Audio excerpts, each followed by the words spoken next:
Dans cette vidéo, je vais vous expliquer comment augmenter la classe énergétique de votre logement quand vous rénovez intégralement un appartement ou une maison pour avoir un DPE optimal et supérieur à la lettre D, égal ou supérieur à la lettre D, pour pouvoir louer en toute sécurité et avoir l'autorisation de louer. Depuis le 1er juillet 2021, les méthodes de calcul du DPE ont été modifiées et elles ne se basent plus sur la consommation du logement. Avant le 1er juillet 2021, pour obtenir un DPE, on se basait sur la consommation énergétique du logement. C'est-à-dire qu'on pouvait avoir un DPE vierge parce qu'il n'y avait pas de consommation énergétique sur un logement qui n'est pas occupé, alors qu'on pouvait avoir on pouvait avoir un DPE qui est très bon pour une passoire énergétique, simplement parce que la personne qui occupe le logement, elle chauffe peu et elle utilise peu d'énergie.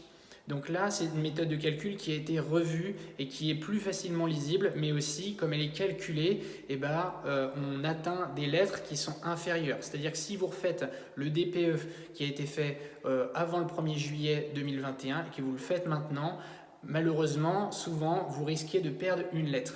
On a dit ça va de A jusqu'à G, A, B, C, D, E, F, G, et de A jusqu'à D, on a le droit de louer. Et à partir de 2034, on ne pourra plus louer les logements qui sont classés en E. Ça sera 2028 pour les logements en F et 2025 pour les logements en G. Donc, pour éviter d'avoir des passoires énergétiques qui ne sont plus louées, il faut, quand vous achetez, faire directement les rénovations énergétiques de votre appartement. Sachez simplement que si on passe ces dates et que le locataire est en place, vous pouvez toujours continuer à louer votre logement. Mais le jour où le locataire part, comme il faut fournir à l'acte suivant, lors de la location, les DPE, vous devez refaire le DPE et là, dans ce cas-là, vous serez en E, F ou G. Si vous êtes en E, F ou G, vous serez interdit de louer votre logement. Donc, pour éviter ça, il faut se baser sur 3 points pour augmenter sa classe énergétique. C'est l'isolation, la ventilation et la méthode de chauffage. Pour l'isolation, déjà, il faut comprendre d'où la chaleur part. 30%, ça vient du plafond, du toit. Donc, c'est la principale fuite d'énergie. Ensuite, il y a 20% qui viennent des murs. Et on trouve 10 autres pourcents par les fenêtres, il y a aussi une dizaine de pourcents par les ponts thermiques, et enfin il y a le sol qui intervient aussi. Alors c'est des chiffres approximatifs, c'est des ordres de grandeur, on est plutôt à 30-35%, 20-25%, 10-15, 10-15, vous voyez, pour que ça fasse 100%. Mais ça permet de savoir que c'est le plafond dans lequel l'énergie est le plus perdue. Après, il y a les murs, ensuite les fenêtres, les ponts thermiques et le sol. Donc, pour isoler ces différents points. Donc, pour le plafond, si vous êtes au dernier étage, il faut que les combles soient isolés. S'ils ne sont pas isolés, la seule solution, c'est d'isoler par l'intérieur. Du coup, vous perdez de la surface de plancher. Si vous êtes un étage inférieur et qu'il y a quelqu'un qui vit au-dessus de vous, c'est isolé par défaut parce que la personne au-dessus de vous, elle chauffe. Par contre, si vous êtes dans une copropriété et que vous avez des combles au-dessus qui ne sont pas isolés, ça va être compliqué parce qu'il faut faire une demande d'assemblée générale et une autorisation de l'ensemble des copropriétaires pour que chacun mette le budget pour isoler les combles. Et comme c'est surtout à votre intérêt et pas au leur, parce qu'eux ils sont aux étages inférieurs, ça va être compliqué de faire accepter. La solution, c'est soit de le payer vous-même, soit de faire l'isolation par l'intérieur, mais c'est moins optimal parce qu'on va avoir des ponts thermiques. Vous voyez là, entre ces deux cloisons, si on isole en haut, on va avoir un pont thermique et ça ne va pas pouvoir être isolé parce qu'on va replaquer au niveau du plafond et au niveau de la cloison, ça ne sera pas fait et donc ça va pouvoir s'échapper au niveau de la cloison. Donc, faire attention au plafond. Ensuite, les murs. Pour isoler les murs, la chaleur est le plus perdue vis-à-vis des murs extérieurs. Donc idéalement, c'est d'isoler par l'extérieur, parce que par l'extérieur, on isole les murs de l'appartement et on évite les ponts thermiques qui sont les liens entre les appartements. Mais pour isoler vers l'extérieur, quand vous êtes en monopropriété, ça pose peu de problèmes, quoi qu'il faut.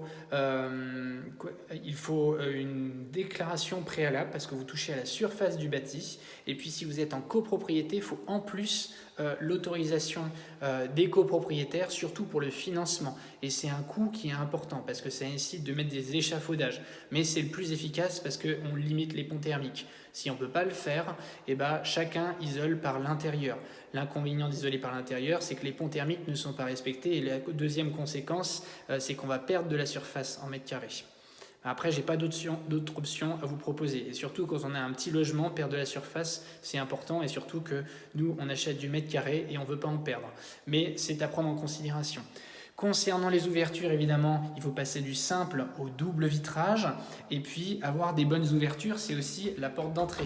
Là, on a une porte d'entrée qui est complètement creuse, elle est vraiment pas épaisse et du coup, elle va être changée également pour mettre des portes couvre-feu et surtout au niveau du bas de la porte, il faudra qu'il y ait une étanchéité qui soit faite pour que l'air passe moins.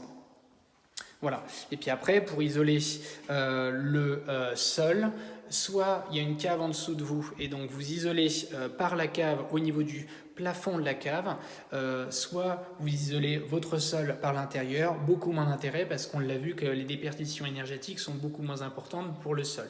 Donc le sol, c'est peut-être à mettre de côté, sauf si vous êtes sur une cave. Ensuite, la ventilation. Ça, c'est extrêmement important. Il y a une ventilation qui peut se faire de manière naturelle, ça c'est pas optimal parce que ça veut dire que tout l'air qui est chauffé, il va entrer là par des grilles. Vous voyez, là on va voir des grilles qui sont laissées naturellement sur les ouvertures, ici, des petites grilles ici, pour que l'air puisse passer. Donc ça c'est pour une ventilation naturelle avec normalement sur l'ancien logement, là il y avait des grilles qui étaient également présentes au niveau du bas des fenêtres pour que l'air puisse circuler naturellement. Donc ça, c'est pas du tout optimal. Pour les DPE, souvent, c'est associé à une mauvaise classe énergétique. Et bien, pour avoir une meilleure ventilation et une meilleure classe énergétique, il faut mettre des VMC. Là, la VMC, du coup, c'est un bloc qui va être ajouté au niveau de ce tuyau pour l'extraction de l'air.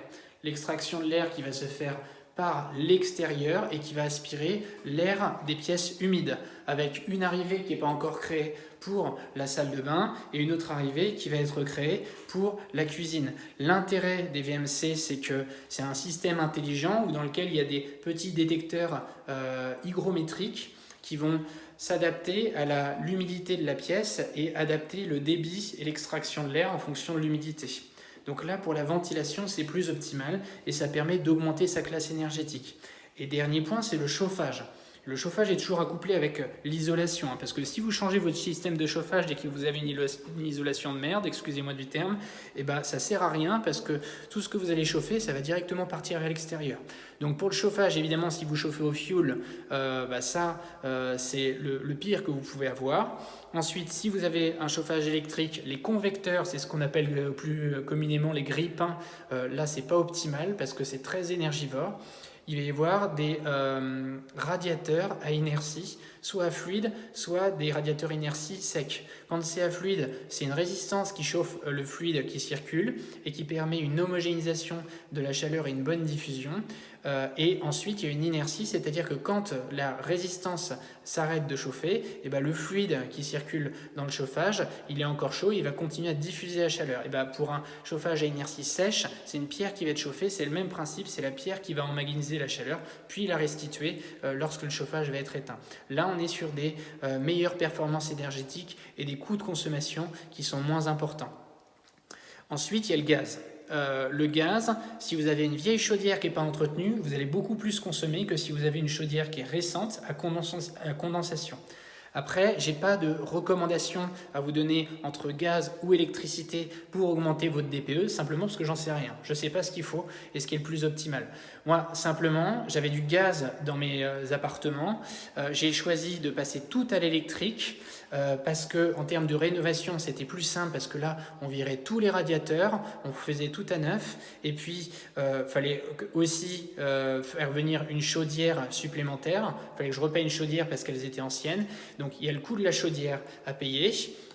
Ensuite, il y a le coût de la rénovation de la chaudière à payer, avec le système de gaz qui émet des gaz à effet de serre, alors qu'en France, on est plutôt avec l'électricité sur des centrales nucléaires, donc il n'y a pas d'émission de gaz à effet de serre. Et le deuxième point, c'est que l'entretien de la chaudière, il a un coût qui est à rajouter, et normalement, c'est au locataire de le faire, mais moi, je ne leur fais pas confiance, je le prends à mes frais pour que ça soit bien fait tous les ans.